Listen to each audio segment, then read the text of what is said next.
Bonjour, je suis Magali et je suis ambassadrice de la slow communication. Et qu'est-ce que ça veut dire être ambassadrice de la slow communication?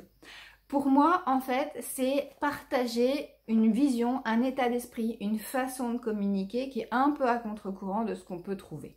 Alors, je me rends compte qu'aujourd'hui, ce mot slow communication, il commence à résonner de plus en plus. On est de plus en plus nombreux à se dire que ça, c'est la façon de communiquer de demain. Pourquoi? Parce qu'on voit les choses de façon plus humaine, plus durable, plus pérenne, et on laisse un peu de côté des codes et des règles de la communication classique qui ne conviennent pas à tout le monde.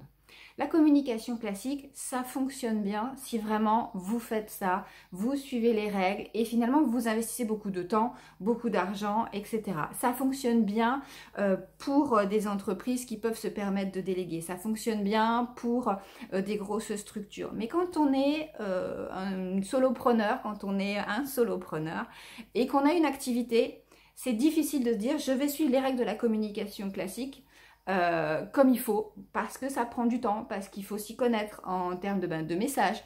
Il y a plein de formations à avoir, il y a plein de choses à apprendre.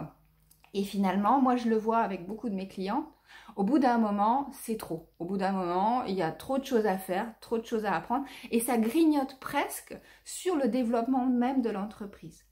Dans la slow communication, on va voir les choses différemment. On va vraiment se dire, la communication, c'est un membre de notre équipe qui est là pour nous aider.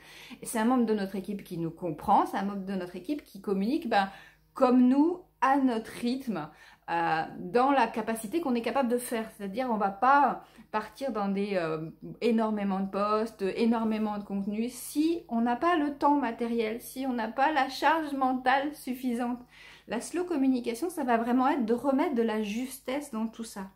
Ça va pas être il faut, mais ça va être je veux. Ça va être j'ai l'intention de, mon message. Qu'est-ce qui est juste pour moi?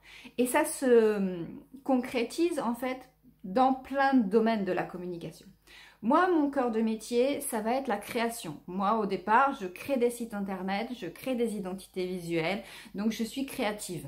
Maintenant, on peut pas, pour moi, ça n'a pas de sens de créer si derrière, il n'y a pas un message, si derrière, il n'y a pas une intention. C'est pour ça que de fil en aiguille, j'ai mis de plus en plus en avant cette notion de slow communication plutôt que de dire je fais des sites internet. Parce que oui, concrètement, je vais créer un site internet, mais c'est pas ça le cœur de moi, ce que je vous propose en tant qu'ambassadrice de la communication, de la slow communication. C'est vraiment de se dire, ensemble, on va définir c'est quoi votre message, quelle est l'image que vous voulez donner, quel est finalement votre rythme, qu'est-ce qui va être facile de communiquer pour vous. On va poser toutes ces questions et elles vont se concrétiser sous forme d'un univers visuel qui vous...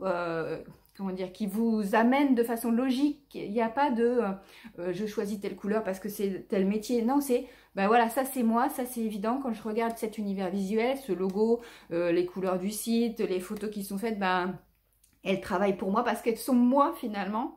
Pareil sur le site, quand on va créer le site, quand on va créer les contenus, on va essayer d'être le plus on va dire authentique et naturel possible, parce que l'idée c'est que vous n'ayez pas à endosser un costume pour communiquer. En fait, cette communication, c'est le membre de votre équipe et vous communiquez ensemble et tout passe bien. Donc on va travailler et tout ça, ça se fait vraiment en amont sur un changement vraiment d'état d'esprit, de pas se dire je communique pour Instagram, pour YouTube, pour Facebook, mais non, je communique de moi vers mon client cible et réciproquement.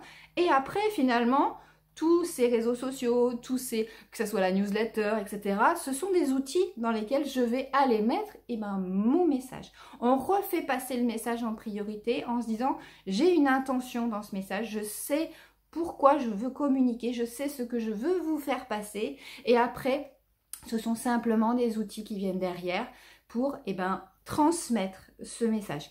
Donc la slow communication, ma vision de la slow communication, c'est vraiment ça. On remet le message en premier, on fait un message qui est juste, qui vous correspond à l'instant où vous êtes, ni trop peu, et puis on utilise les différents canaux pour transmettre ça de façon la plus naturelle possible. J'espère vous avoir éclairé sur qu'est-ce que c'est ambassadrice de la slow communication, et puis si vous avez des questions, si vous êtes intéressé pour travailler avec moi, je vous invite à me contacter. Merci.